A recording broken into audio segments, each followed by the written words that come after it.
everybody, and welcome to another episode of Never Seen It. My name is Trent. I'm sitting here with Betsy. Hello, everyone. This is a podcast about movies that we haven't seen yet. And I don't know if you know this, guys, but today we're going into a brand new world. We're covering an Alfred Hitchcock movie that neither of us have ever watched. And to go along with our theme of When Animals Attack, Betsy, what are we covering today? We're watching The Birds. The Birds, or is it The Birds? Sure. I don't know. Betsy, I don't really know much about this movie. Despite the fact that it came out a whole long time ago, I don't even have it written down what year this came out. I know it came out sometime in the 60s, and I know the star is Tippi Hedren, who was the star of the only other Alfred Hitchcock movie that we have watched for any of our episodes. Yeah. We watched Marnie on the Wayback Machine, so it's the same woman who is leading this movie as well. But oddly, I've seen a number of Alfred Hitchcock movies, and this is not one that I have watched yet. And you know, you would think that of anybody, you would have seen The Birds. You'd like I'm to sure, think so. How many other Hitchcock movies have you seen? Oh, God. Of the big ones, can you think of any? At least half a dozen. Okay. You've seen Vertigo, you've seen you want Psycho. me to name them? Just so that people understand where we're coming from here. Strangers on a Train, North by Northwest, Okay. Rebecca. I think that's a Hitchcock movie. There's another one that Cary Grant was in that I'm forgetting the name of. Yeah, I've seen at least a half a dozen or better. So, of course, suffice it to say, Alfred Hitchcock is a huge name in the world of Hollywood, not only for his scary movies, but just him in general. He was prolific as a filmmaker. But my perspective here, I saw the original Psycho. We saw Marnie for the Wayback Machine, like you said. Have I seen any others?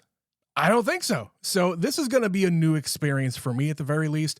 But Betsy, what else do you know about The Birds? You said Tippi Hedren, and I'm going to assume that there are birds in this movie. There are, in fact, birds. The birds are attacking. I do not know why the birds attack. Yeah. I do not know where the birds attack. I don't know if it's Sounds all like a Dr. birds. Seuss poem. I will attack you in a car. I will attack you in a bar. I will attack you here and there. I will attack you everywhere. Yeah. Boy. I don't know if it's a specific kind of bird, like if it's crows or seagulls or all birds collectively.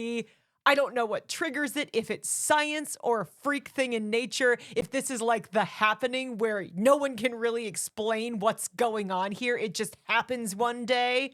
I don't really know that much about the movie The Birds. Betsy, I've got a feeling here.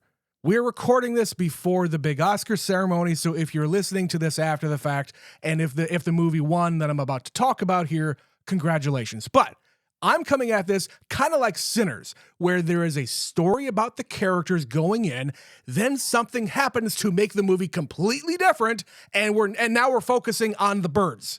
Like it's totally normal, and then all of a sudden birds are attacking. All of a sudden, birds.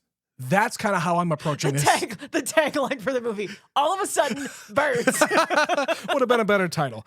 But other than that, Betsy, I know nothing else about this movie. I'm sure it's going to fit our theme here of the month, When Animals Attack. And as I mentioned in the previous episode, this movie was nominated for an Oscar. It's like whatever the equivalent of Best Special Effects was. So I wasn't lying when I said that. And I also said during this month, we're going to be covering some good movies. They're not all going to be shit. I'm hoping this is one of the good ones because, hey, it's got some really good ratings. It's one of these classic movies, and it's from Alfred Hitchcock. And I don't know where this falls on the spectrum of his films, if this is considered one of the better ones, or if this is just kind of in the middle where it's fine. I don't think it's supposed to be a bad movie, though. Betsy, there's only one way to find out. So let's go and watch The Birds for When Animals Attack. We will be right back.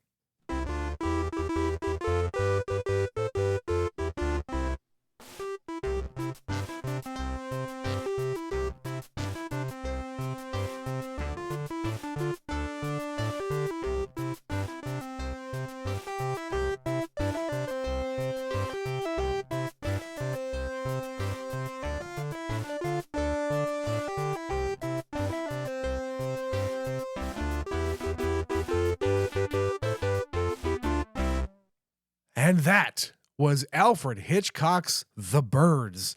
Betsy, you being a birder of the duo here, I'm very interested to hear what you have to say about this movie, considering, I don't know, your fascination with birds in general.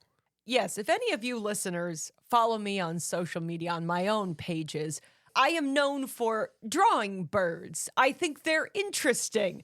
But I'm going to say, fuck these birds. Fuck this these movie birds. is fucking terrifying. Yeah, I kind of knew that this was kind of a horror movie here and there, but I did not imagine it went this fucking hard. I didn't think it was going to be this freaky. I thought it's a movie about birds from the 1960s. It's going to be cheesy as fuck. It's not. How scary could it be, really? How scary could it be?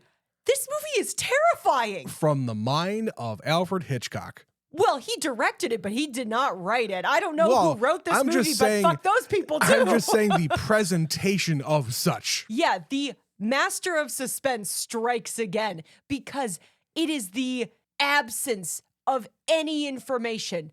No one knows why this is happening. You get no explanation. There is no closure to this movie. Everything is just happening and growing, and it freaked the hell out of me.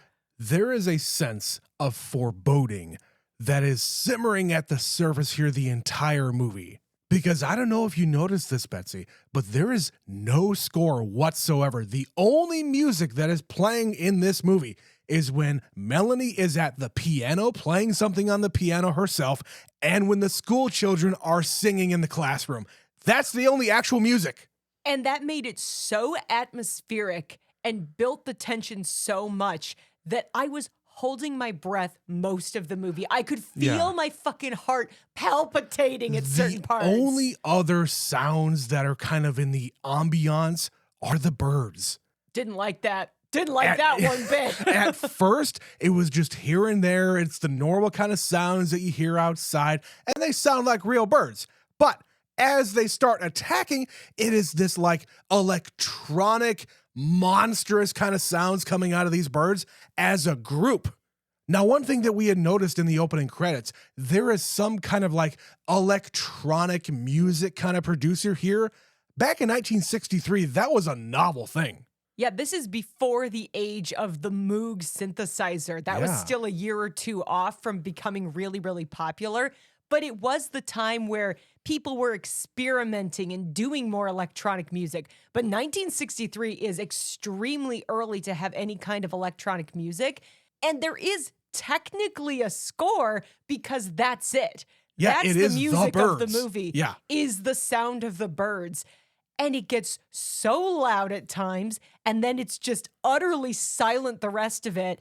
It just really gets under your skin. You notice when it's not there. Yes. Otherwise, especially at the end of the movie, the bird sounds are just deafening. Yeah, didn't like that. Didn't like this at You know, all. it really helps that we have a good sound system where we live and our TV is really good. This looked amazing for a 1963 movie. All the colors were there. Even the rudimentary special effects that were shown here look incredible for the time. They hold up pretty well. Like, it doesn't look the way it would if you made it in 2026, but for a 60-plus-year-old movie, it is really effective the way that these birds are attacking people. Betsy, this movie kind of reminds me, like how it was made, it reminds me of the 1982 movie Tron, where in that movie you had all sorts of different layers on top of the main footage. That's what happened here.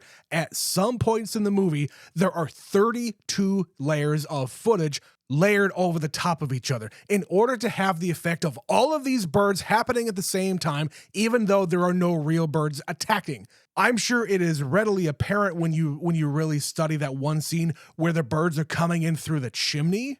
I don't think there are actually any birds or even like the mechanical birds that they designed for this movie. I don't think there's anything actually flying around that room, but it looks just so convincing. I disagree. I think it is actually an amalgamation where they have some real physical birds, even if they're like puppets on fucking strings. Yeah. It's something the actors are interacting with. And then they're layering all of the digital stuff over the top of it. Yeah. And I say digital, that's a very free use of that word. Sure. Because you said they used 32 layers of film. How do you do that in a physical medium? When you're using actual film, You will make a thickness. The film will run. How do you do that? I don't really know, Betsy, but they had some kind of apparatus that they could use in order to layer on all these extra images. Now, obviously, when you really, really look at it, everything is kind of rotoscoped in. And I have no idea whether or not that is the technology that they're using in order to put all these on screen. But again, I go back to this is 1963, and this still looks really good. And part of the reason why it looks so damn good is because they used like 3,000 plus real birds. They were all trained in how to, I don't know, not attack people. This is like or attack people. This is like The Craft all over again, where I told you in that movie they had tons and tons of like snakes and rats and bugs. Every bug and snake they could get their hands on in fucking California for one scene of that movie. It's the same thing here, where they're just breeding birds for the explicit use in the movie The Birds. And they had to train them how to, like, bite people. Like, that's fucked up. You're explicitly training these birds to attack, but also be controllable. They're still wild animals. This is blowing my mind. How do you possibly wrangle 3,000 birds on site, outdoors? You can't tell me some didn't just fly off and were never seen again. I'm sure. But I've seen so many different references to this movie. I'm sure there's a Simpsons episode. There are many Simpsons episodes where they talk about this movie. But again, I go back to just the sense of foreboding. Like, you know, I've heard that there was an attack here, or gosh, that's odd. Why did that bird just fly into the house and die? Or the first time when the seagull hits her in the head. Like, that shouldn't happen. But it's all of these different events that are snowballing together before anybody starts to have any kind of knowledge on what is actually happening until the entire town is overrun. It's not knowledge, it's belief. They have an entire sequence and you're like, why is this in here? Where they're all in this restaurant talking about the attacks. Half the room doesn't believe that it even happened. They're like, that doesn't make any sense. Birds would never do that. Birds aren't smart enough to do that. Yeah, I'm an ornithologist and I know better than anybody else in this room. Well, did you actually see what I saw? And as long as we're here, I absolutely love this scene in this restaurant. With all of these weirdos coming in, you got this fucking Irish guy at the end of the bar drinking himself into a stupor, thinking that this is the end of the world, quoting Bible verses. Then you got the old ornithologist lady who is coming in there and spouting her nonsense. Then there's the mother with her kids at the table talking about, oh, please, would you keep your voices down? You're scaring the children. And the bartender keeps piping in with statements, and you got somebody coming in outside saying, a bunch of seagulls capsized my boat. This scene goes on for so long, and this would never, ever happen in another modern movie. You would never get a movie about birds attacking people in 2026. What I mean is the length of this scene in this one place. Normally, you would not be allowed, or your audience would never want you to stay in one place for so long. They want to move on to the next thing. Alfred Hitchcock is not about that. No, because it's not exactly exposition, but it is putting us in the mindset of all of the people in this town. Some of them saw it. Some of them are terrified. Some of them, you know, they've seen some weird things, but they just kind of brush it off as it was just a fluke. That wasn't really anything. Then there's other people who are like, this is fucking terrifying. Everything you're saying, I believe it even if I didn't see it. Right. And I'm going to have a breakdown and say, all of this started because of you. You're evil. Right. And I get slapped in the face because of it. I said this while we were watching the movie. There needs to be more slapping. More slapping. Just in real life and in movies, I just want more slapping. But yeah, this entire scene is just, what do we do? Whether it's happening or not, we all have to decide what to do, and no one can decide. And then the birds attack again, and it's just chaos the rest of the movie. And there's like that brief moment where the ornithologist woman kind of looks at the camera and is like, oh, maybe I was wrong. She doesn't say it. She doesn't say anything. Right. And again, anytime there is an inexplicable thing that is happening around you, you're looking for a scapegoat. The mother of the kids in that restaurant comes up to her and says, well, we were all fine until you came to town, so it's all your fault. Where are you from? You're evil. And I'm sure there's some kind of commentary that Alfred Hitchcock or the writer of the book that this is based on is saying with a statement like that. I'm not going to go into it, but I really enjoyed that. And I would like to go back to what I said in the intro. I was right. This movie does start as if it is a completely separate kind of a story where this blonde socialite has a reputation about her as she's single, she likes to party, she likes to have a good time. She loves a prank. Yeah, she loves a prank. She loves to travel around. Her dad owns one of the newspapers in town so she can call in favors to people, but she gets around town. She does probably the equivalent of volunteer work, and I don't know, she keeps busy. But you could just take this little story here and extrapolate that out to be just a run-of-the-mill kind of a romantic comedy type. But Alfred Hitchcock does not do such movies, Betsy. We know this. So you take this kind of sweet and innocent beginning and you just sprinkle in all of this danger and all of this foreboding, as I keep on saying, and it just turns it into this great, great movie. So I think that is a good enough place for us to take a break, board up our windows, and hunker down for a little bit. We're going to take a break for a word from our sponsor. We will be right back.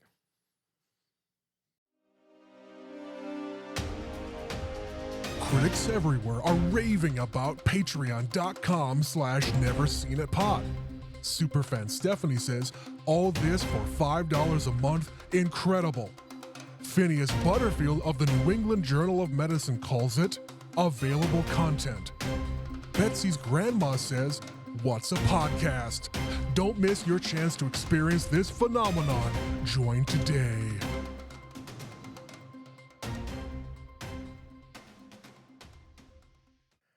So outside of all of the bird terror, what did you think about the rest of the movie? How it was kind of constructed here, introducing all the characters, having this kind of burgeoning love story happening between the two main leads here. How are you feeling about the rest of the movie? You know, when it started, I had a little trouble getting into it because I was a little confused.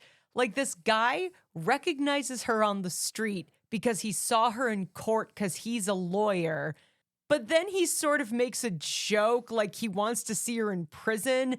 And then she decides to take it to a level of flirtation to the point that she drives 2 hours to his house, basically breaks in to leave the birds. But this is because they're flirty and fun, I guess? Yeah, I took that as he was kind of ribbing her for, hey, you're a naughty girl and naughty girls don't play pranks on nice people.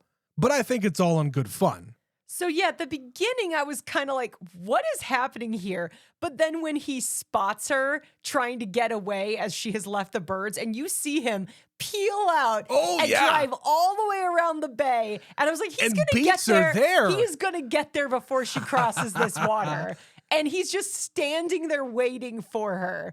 Then it turns into like, haha, you were paying attention and you came all this way just to see me. And, you know, they have like a little flirtation. Yeah, there's the flirtation going back and forth, and you get introduced the fact that, okay, this school teacher used to go with him, but then there's a weird thing with the mother and the son. Yeah. Where have you heard a thing like that before, Betsy, where there's a weird dynamic between a mother and a son?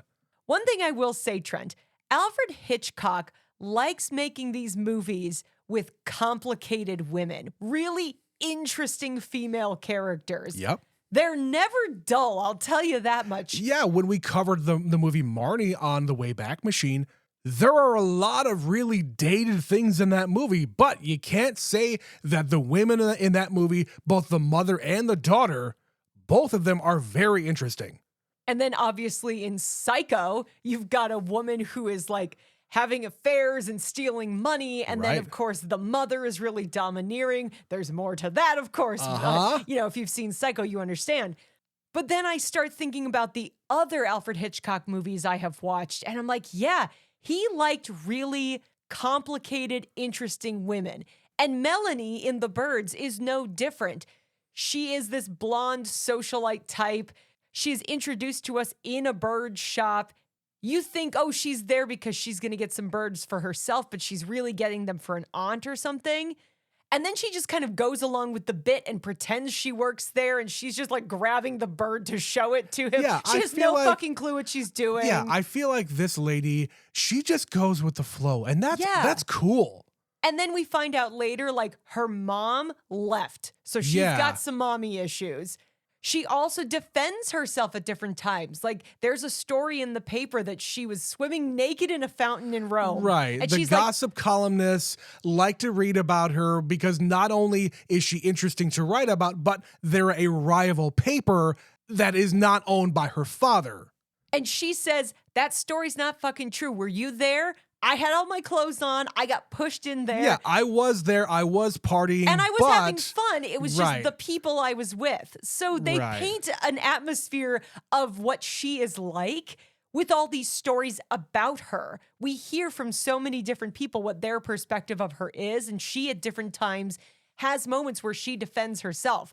But yeah, she's got a lot of layers. And then even come to the end of the movie, she sticks around this town because she genuinely doesn't want to disappoint this child. Yeah, and when we are introduced to her for the first time and their kind of flirtations back and forth, there is some lying going back and forth between these two people. And it's not until she comes over there and meets the family, as it were, where she finally says, okay, this is my real story and this is what I think about you. I did write this letter about you and this is what it did say. I'm completely honest right now, and I was lying before. So at the very least, you are getting a snapshot into how she kind of interacts with people when she first meets them. She doesn't want to let them in right away because you don't know what they want from her. And especially if she is the child of someone who's kind of famous in his own circles. Yep. You kind of have to be a little more guarded in those situations. Yeah, and on the other side of the coin here, the Mitch character, he has kind of a complicated background as well. He says he's a lawyer. He lives in this small town on the bay. He doesn't actually live with his mother, right? No, he lives in San Francisco, but he comes home every weekend to be with his mother and his young sister. Okay, so he's got this mother who is probably a normal, age gap between mother and son. And then he also has a much, much younger sister who's like 11 years old or some shit. Yeah, I was trying to figure out the math on this. I'm assuming if she's about 11, he's probably younger than we give him credit for just because everybody looks old in the 60s. It was the 1960s. Everybody looks older. But even if he's 30, let's be generous and say mom is 50. Right, which means she would have had that kid in her early 40s. Or late 30s at the very earliest. If you're being generous, yeah. And throughout that whole story, it's revealed that the father died like 4 or 5 years ago, and the mother is having some problems dealing with that. And she Mom says, has a hard time. yeah, mom is having a hard time. She's very, very lonely. She really appreciates when her son comes to visit, but she can't really talk to him because he's got his own life. And she can't talk to her daughter because she's 11. But then you also get these hints that maybe mom is more complicated than we think. Right. Like she doesn't really like the women he brings home. And she sometimes makes those situations difficult. Like she's very judgmental and she's planting seeds of, well, maybe that's not a nice girl and that's not somebody you should be hanging out with. Yeah. And because you've already planted the seeds of like Psycho in my head, I'm like, oh my God, is she this like domineering mother? How am I going to explain away the birds? Is she like a witch or something? I was running through so many scenarios as it pertained to the mom, just because they were kind of giving you this idea that maybe she is not everything she seems to be. Man, I never had that thought, but that's an interesting, it's an interesting theory that maybe she is the one summoning the birds because she doesn't want this lady coming to steal her son. I don't know, it's an interesting theory at the very least, but again, as long as we're talking about Psycho here, Psycho is another one of these movies where the beginning of the movie is completely separated from the end of the movie. You have this young, attractive blonde chick who is the focus of everything. We're following her. We're getting to know her. We get her backstory. She has all these things happen to her, and then she is not a thing anymore. It's not quite the same in The Birds, but the story exists on two different planes. Yeah, we're just hanging out with these people for a couple of days in their lives. And it just happens to be that this is when all of the birds in this town decide to attack everybody. Yeah, and I like going back to that restaurant scene where they say, well, birds have been around for however many millions and millions of years. All of a sudden, this time, in this place, they just decide to gang up together and attack people. Okay, this is where I'm going to transition to this topic, Trent.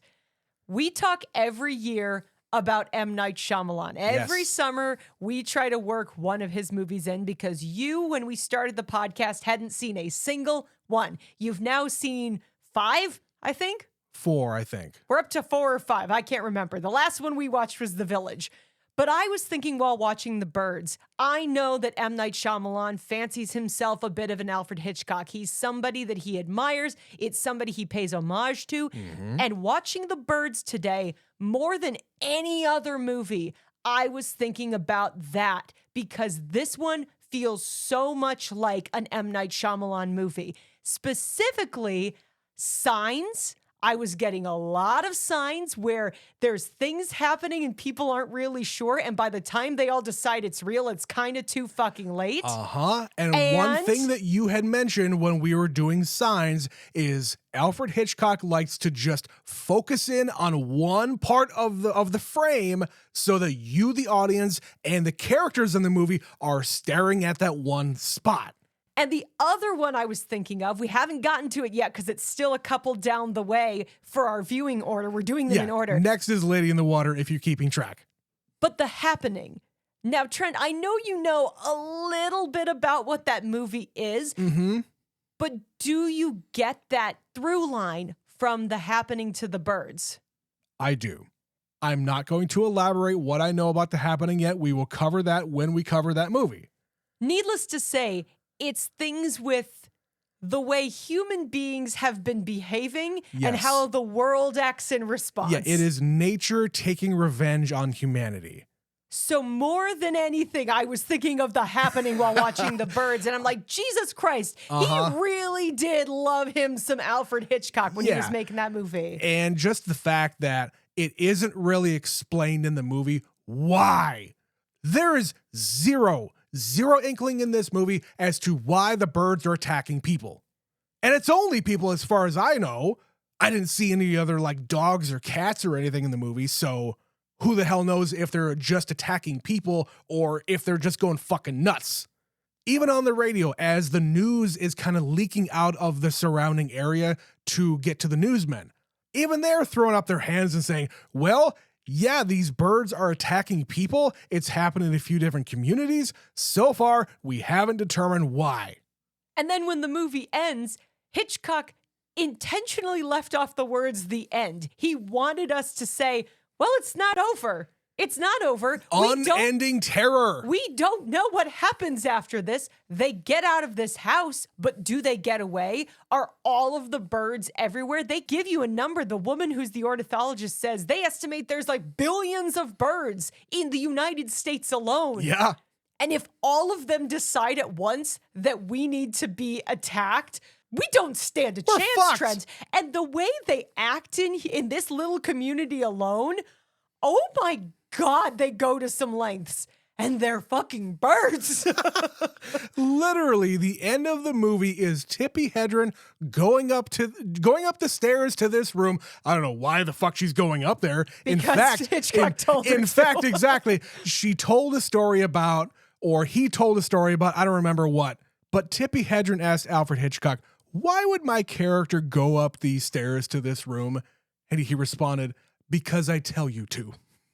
Yep. He's the director. You do what he says. Yeah, it doesn't make a whole lot of sense why she does this. No. Again, when I'm running through like a million theories, maybe she does think she's the reason this is happening. And so she has to go and pay her penance or something. I was running through so many scenarios. Like I thought maybe she was going to die and then that would stop the birds. They would all just go away.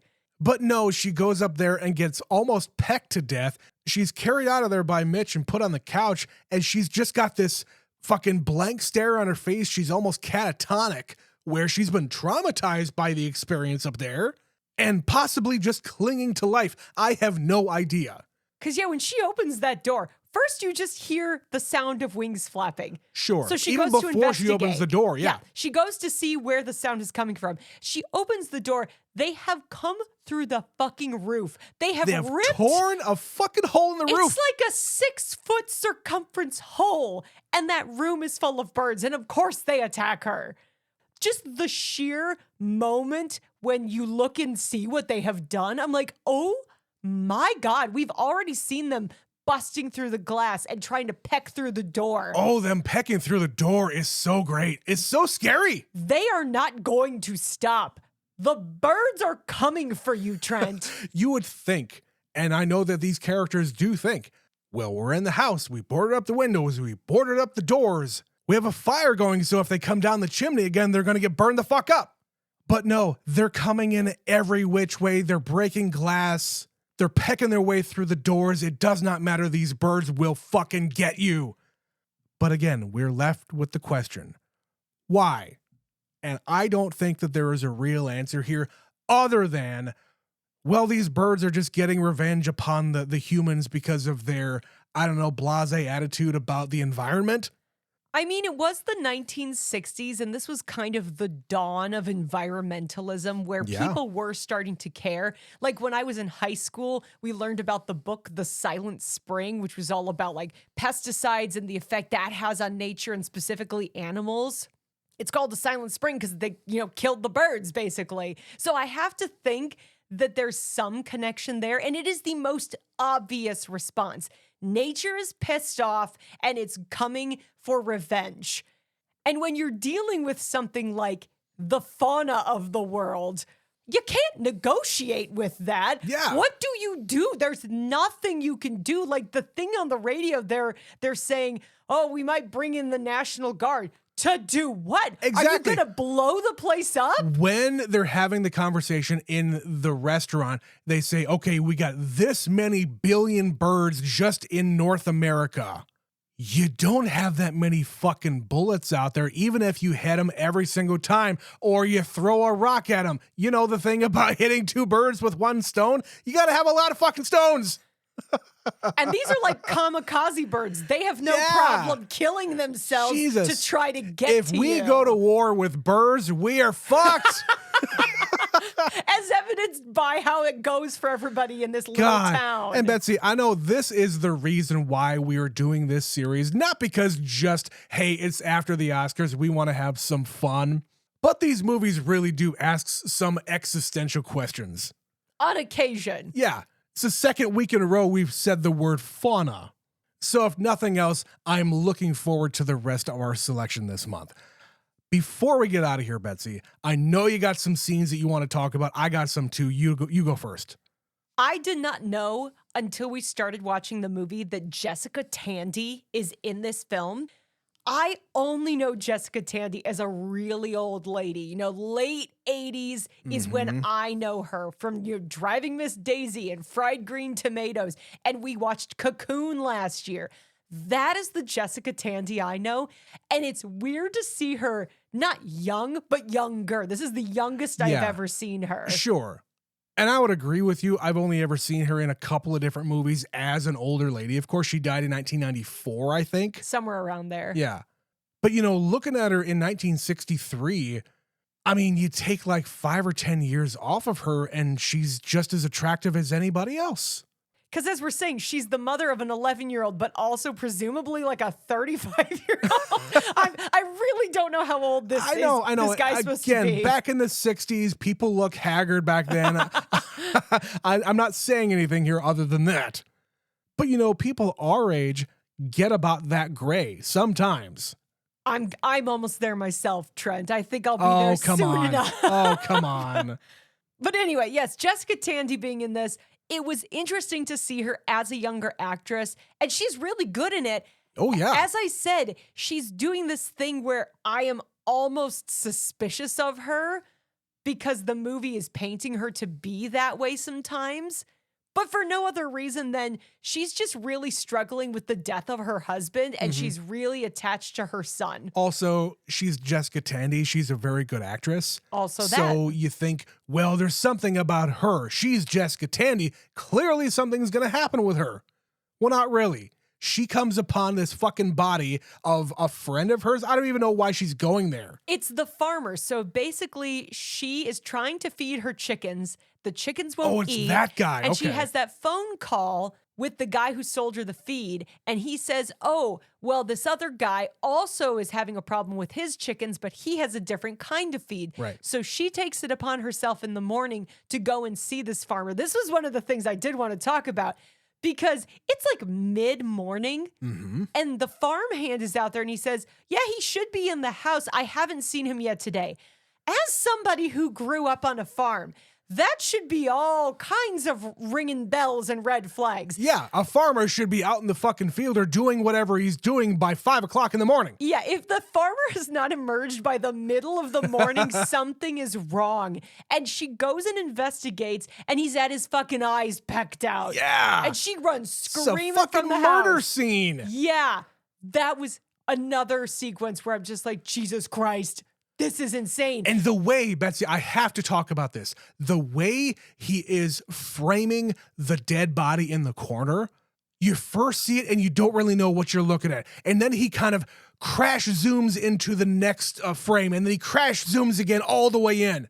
I have seen that treatment done in not only other movies, but video games as well, in a similar way when it comes to like, hey, looking at something fucked up. Also, that's a really fucked up thing for a movie from 1963. Oh, yeah. It is horrifying what happened to this man.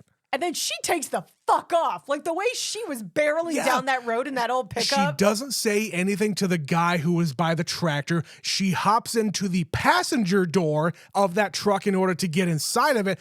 And she fucking peels out to go home and just, I don't know what she's going to do after that. I thought she was going to run them over because we were in the front seat of the truck with her and we're looking right at them. But then she turned. I was like, oh, thank God she's not that worked up. Yeah. I also wanted to talk about the moment after the first bird attack. So she's in her little boat. She's crossing the bay. The seagull swoops down and she's bleeding and they take her into the restaurant. And there's that little shot where he's cleaning her wound and the camera does like a Dutch angle, but it's not really a Dutch angle because she looks up at him and the camera tilts so it's like level. It's a really wild shot. And it's probably the first time we're supposed to think something's wrong here because we're doing a Dutch angle, but because it's kind of a Dutch angle that is immediately corrected. It's a Dutch angle light. Yeah.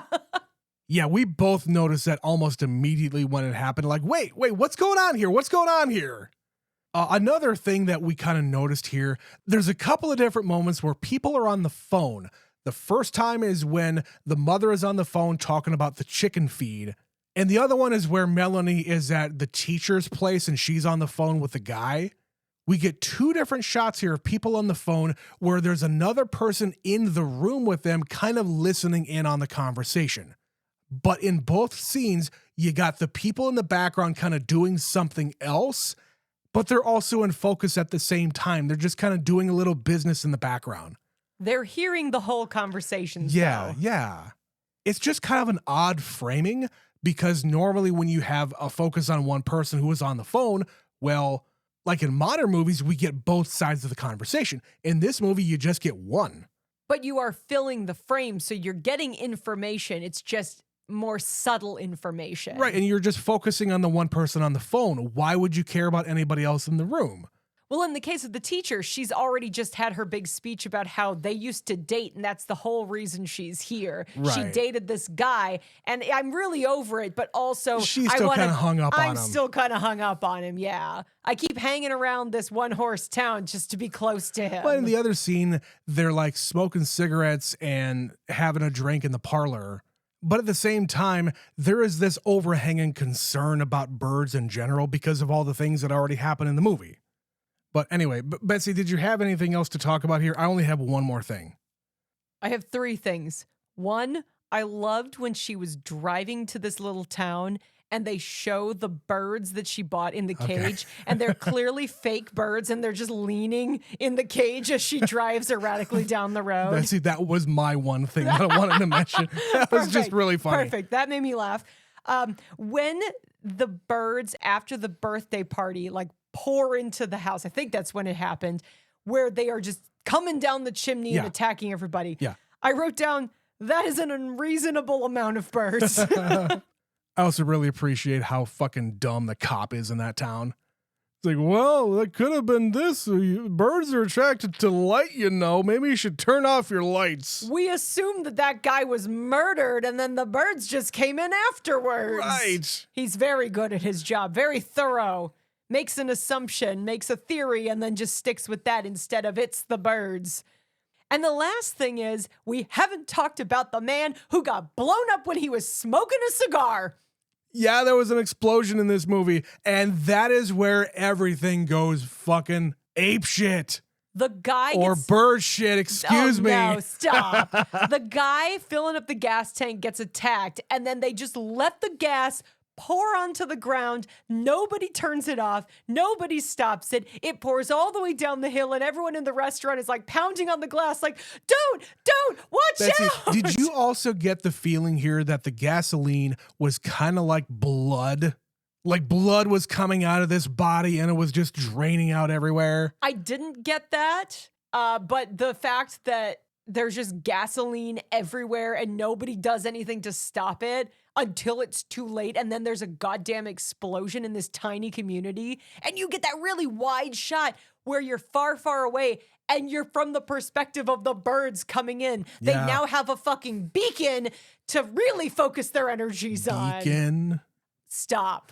I'm done with you and the puns, sir. Oh, Betsy, what did you think about her in the phone booth? Because that is the iconic scene in this movie. Listen, what did you think was going to happen? You're trapped in a glass box and they are coming to get She's you. in a glass box of emotion. Yeah, she glass really was. Glass case of emotion, excuse me. And then she's looking around all confused and terrified. Yeah. And again, these kamikaze fucking birds going in there and smashing themselves into the glass. Don't like the birds. I love this movie. Don't like the birds. Oh yeah, I really, really like that scene. I felt the claustrophobia. I felt the terror that she was feeling. I initially thought she was trying to go in there to call for help because I've seen depictions of this thing before, and usually people are on the phone, especially in the references to The Simpsons I keep on talking about or thinking about here. But yeah, I thought she was going in there to make a phone call for help, but no, she's just trying to get away from the fucking birds, which I don't even know why they got out of that restaurant in the first place. I think it's still the human instinct to help. Like they all run out to help that guy who exploded and the other guy who got attacked by a bird. The guy who exploded is not alive anymore. There's no helping him. No. And then it just turns into utter chaos. There's a horse with no rider dragging a wagon, and there's cars veering into buildings. She almost gets hit because it almost hits the phone booth. It turns really chaotic very quickly. Yeah. And we get the aftermath of the attack on the teacher. The teacher's fucking dead. And again, Betsy, I say it every single time it happens. I really appreciated how they put these fucking kids in danger. Yeah, some of those kids got their asses beat. Oh, fuck. I really appreciate any time a filmmaker doesn't have a problem with injuring or killing a kid. It increases the danger because no one is safe. Yeah. There's no one off limits in this community. Those birds don't give a fuck who you are. If they want to attack you, they're gonna attack you. Through any means necessary. Betsy, The Birds is awesome. I really like this movie. Yeah, this is a fucked up movie in like a good way. I was not expecting it to be as much of a horror movie as it is. I like the framing of everything being one story, then it turns into another story. There's a lot of that going around these days. And there's no closure. We don't know why any of this happens. You don't know why. It's going to continue happening. Those birds own that fucking town now. What's going to happen next? But what I am going to say next is to say, hey guys, we want to hear from you. What did you think about The Birds the first time you saw it? Do you love Alfred Hitchcock? What other Hitchcock movies should we watch? You already know all the ones that I've seen. So any of the other ones would qualify. Betsy, you are looking up the filmography of Hitchcock. Apparently you've seen like a dozen. I've apparently seen more than I realized. Yes. Yeah. But send us your suggestions to neverseenitpod@gmail.com.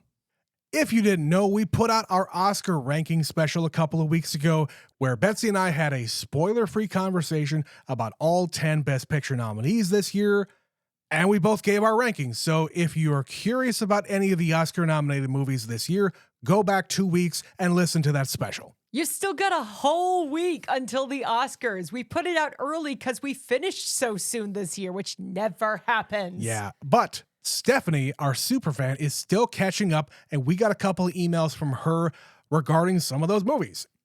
Starting off with the movie Train Dreams from Netflix.